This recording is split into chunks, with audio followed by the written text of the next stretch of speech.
10 datos impactantes sobre Jesús que probablemente no conocías. La mayoría de nosotros tenemos una imagen de Jesús en la mente, probablemente moldeada por siglos de arte y lecciones de escuela dominical. Imaginamos a un hombre sereno, con cabello largo y ondulado, túnicas blancas impecables y tal vez trabajando tranquilamente en un taller de madera. Pero, ¿y si esa imagen está casi completamente equivocada? Si dejamos a un lado la tradición y miramos la historia, la arqueología y los textos originales, aparece un hombre muy distinto de Nazaret, uno mucho más rudo, complejo y revolucionario de lo que nos han hecho creer. Estamos contando 10 datos impactantes sobre Jesús que revela la historia. Y querrás quedarte hasta el final, porque el número 7 podría cambiar todo lo que pensabas sobre el idioma que realmente hablaba. Dato 1. Jesús era más constructor que carpintero. Todos hemos oído Jesús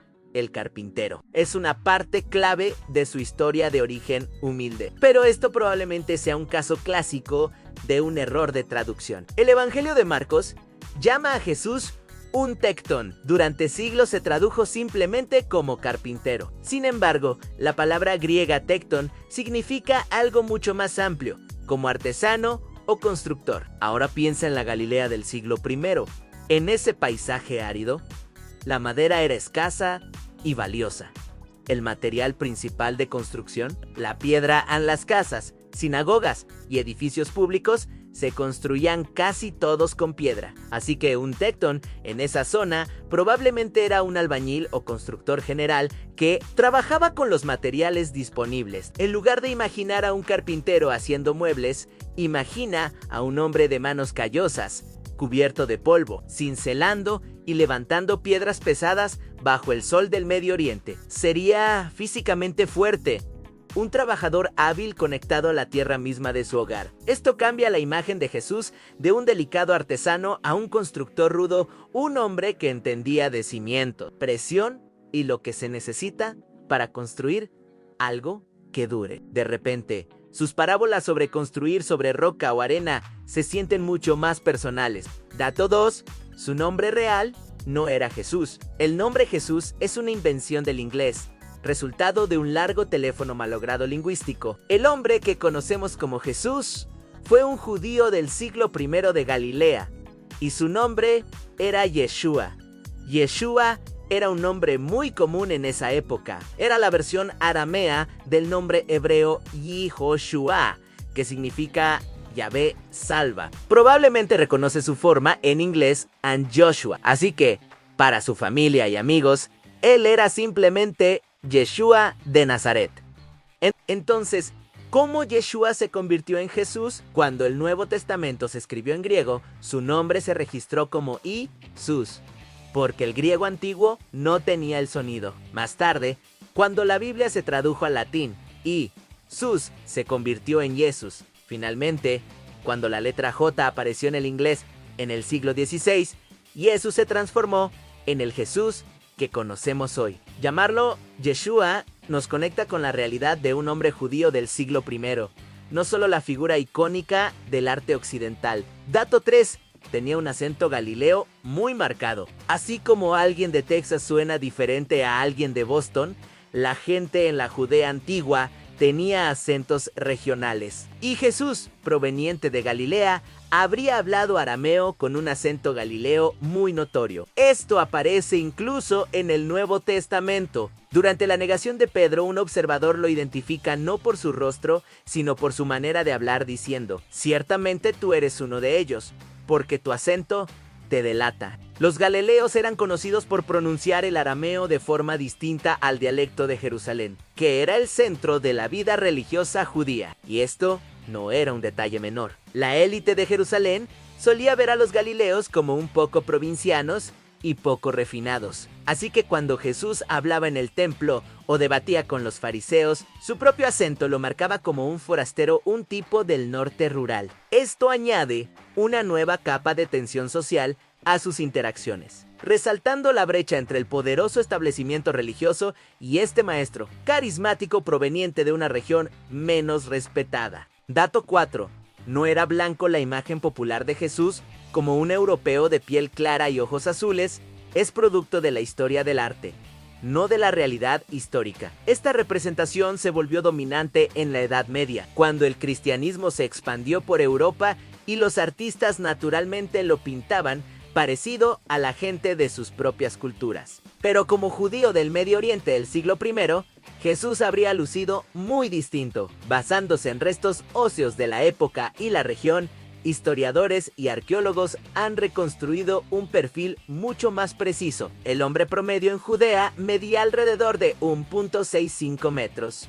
Tendría piel oliva marrón, cabello castaño oscuro o negro y ojos marrón profundo. Y en lugar del cabello largo y ondulado que vemos en las pinturas, probablemente lo llevaba más corto y con la barba recortada, que era el estilo común entre los hombres de la época. En esencia, si Jesús caminara hoy por una calle de Nueva York o Londres, sería percibido como un hombre de ascendencia del Medio Oriente. Esto es importante porque separa la figura de Jesús de cualquier raza específica y lo ubica firmemente en su contexto histórico real. Dato 5. Tenía hermanos y hermanas. La idea de que Jesús fue hijo único es una posición teológica posterior, no un hecho histórico. Los evangelios son bastante claros al respecto. Mateo 13, 55-56 enumera su familia por nombre.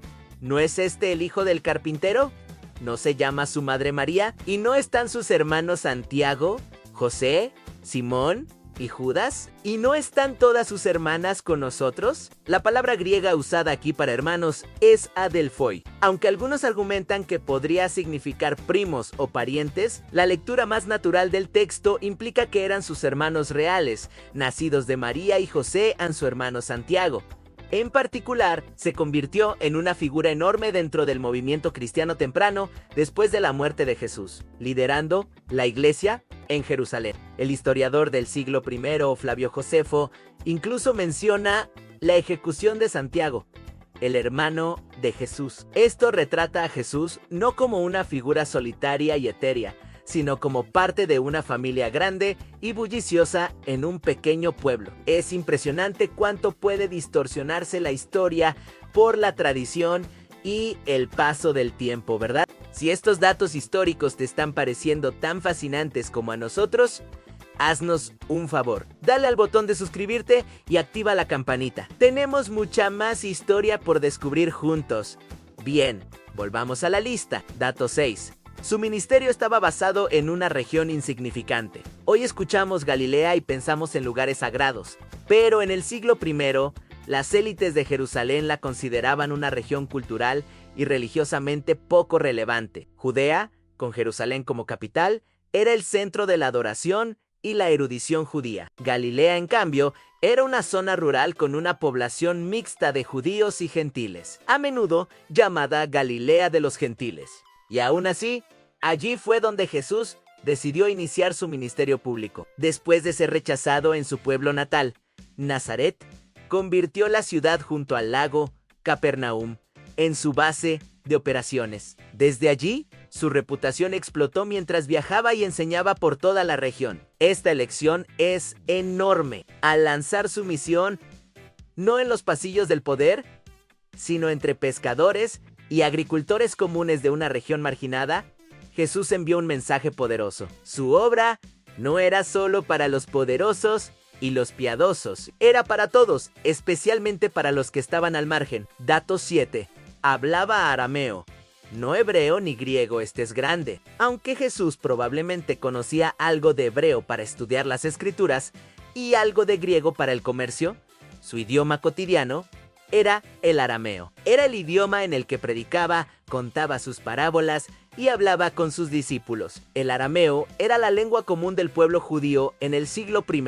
Incluso vemos evidencia directa en los evangelios. Cuando Jesús está en la cruz, grita an Eloi, Eloi, lama sabachthani, que el evangelio de Marcos traduce inmediatamente como Dios mío, ¿por qué me has abandonado? Eso es arameo puro. Esto significa que el Sermón del Monte, la historia del buen samaritano y sus conversaciones más íntimas ocurrieron originalmente en arameo. Escuchar sus enseñanzas en su idioma original revela juegos de palabras y matices culturales que a menudo se pierden en la traducción. Lo arraiga a él y a su mensaje en un tiempo y lugar reales, hablado en el idioma del pueblo. Dato 8. Sus enseñanzas fueron social y políticamente revolucionarias hoy. Ideas como ama a tu prójimo y cuida a los pobres pueden sonar suaves, pero en el mundo brutal y obsesionado con el poder del Imperio Romano, eran explosivas. La sociedad romana se construía sobre una rígida escalera de honor y dominio.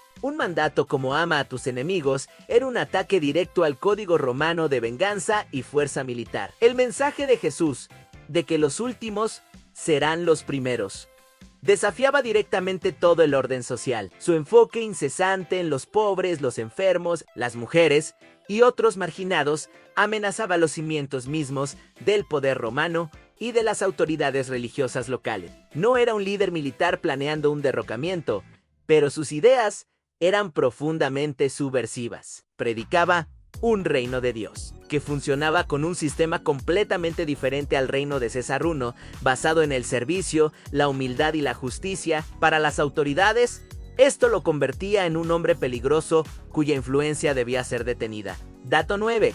Su juicio está respaldado por evidencia arqueológica sólida durante mucho tiempo. La única prueba de que Poncio Pilato, el gobernador romano que sentenció a Jesús a la crucifixión, existió, provenía de los evangelios y de algunos textos históricos. Los escépticos incluso cuestionaban si realmente había sido una figura histórica. Todo eso cambió en 1961. Arqueólogos que excavaban en un antiguo teatro romano en Cesarea Marítima encontraron un bloque de piedra caliza reutilizado como escalón. Tallado en él había una inscripción latina que decía claramente en Pontius Pilatas, prefecto de Judea. Esta piedra de Pilato fue la primera prueba física y arqueológica de su existencia, confirmando su título exacto. Y no termina ahí. En 2018, un anillo de bronce de 2000 años, hallado años antes en la fortaleza de Herodión,